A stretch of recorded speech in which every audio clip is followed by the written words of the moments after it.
Je vais débunker l'idée reçue la plus fausse lorsque tu te lances dans l'immobilier. Ce mythe, c'est de penser que tes proches vont t'aider au début. Très souvent, en réalité, ils le feront pas et je vais t'expliquer pourquoi. J'ai beaucoup entendu ça, notamment dans des formations où on te dit, oui, au début, il faut vraiment prévenir tous tes proches, tes amis, ta famille, ce seront tes premiers clients. Alors oui, il faut les informer, mais surtout, ne compte pas là-dessus. Et qu'on soit bien clair, c'est pas contre toi, c'est tout à fait normal parce que, en fait, du jour au lendemain, tu passes d'un métier X à conseiller immobilier.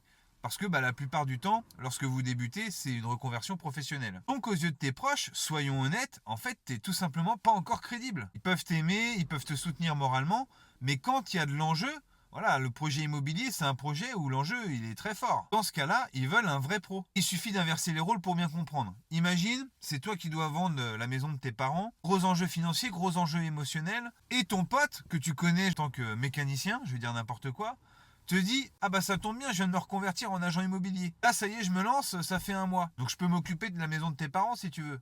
Qu'est-ce que tu vas lui répondre honnêtement? J'en parle parce que je sais que c'est ce que vivent beaucoup de débutants. J'ai vu des dizaines de conseillers vivre ça. Voilà, ils annoncent leur reconversion, ils attendent, et peu de temps après, ils apprennent que l'oncle a vendu ailleurs, le cousin a acheté avec un autre, et l'ami n'a même pas prévenu. Il faut pas le prendre pour vous. C'est juste un manque de confiance au niveau professionnel uniquement. Et tu deviendras crédible quand tu auras fait tes premières ventes, que tu auras eu tes premiers résultats, et que tu auras démontré que cette reconversion, c'était pas juste une simple lubie.